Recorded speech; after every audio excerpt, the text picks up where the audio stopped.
This is an unscientific test of the 380 9mm Kurz self-defense ammo. I'm comparing Hydra-shok lead core hollow points versus the NovX self-defense hyper polymer rounds. Today we're going to do a non-scientific test of the 380 hyper and normal lead rounds of ammo against two watermelons. One we're going to shoot with the hyper, the other with the normal lead self-defense ammo. And then we'll also fire a few at the steel target. The steel target up there. But first we'll do the watermelons. We'll do the watermelon rounds first with the normal self-defense lead ammo.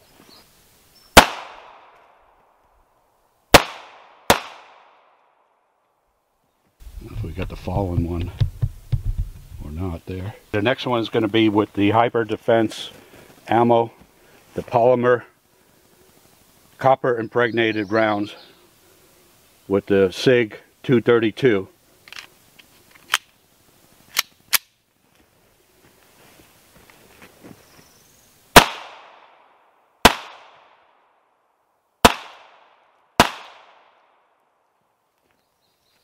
Pretty significant. Okay, we're going to do the SIG with the polymer hyper ammo. Over it.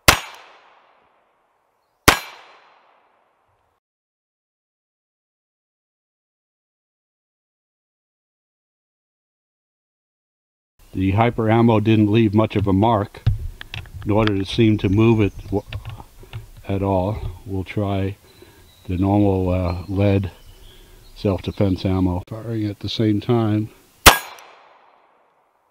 Well, that shook it a little bit more.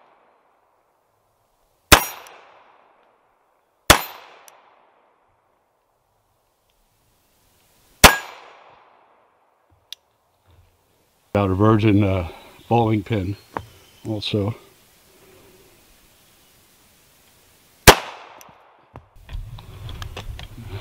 Whoops, there's another virgin bowling pin.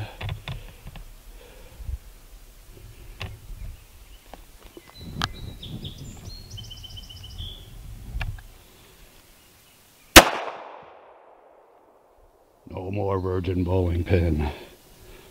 Not careful with the slide, and this is what you get.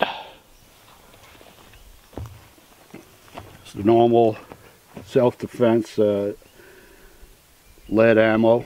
Nice little hole, no exit hole.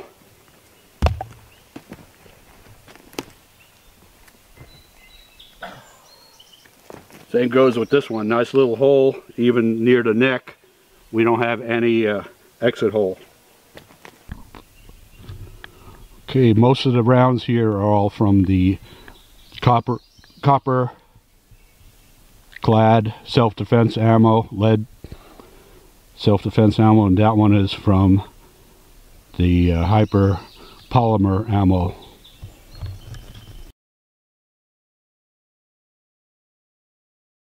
Okay, well, this was the demonstration with the SIG 232 380 with the hyper and the normal copper clad self-defense ammo.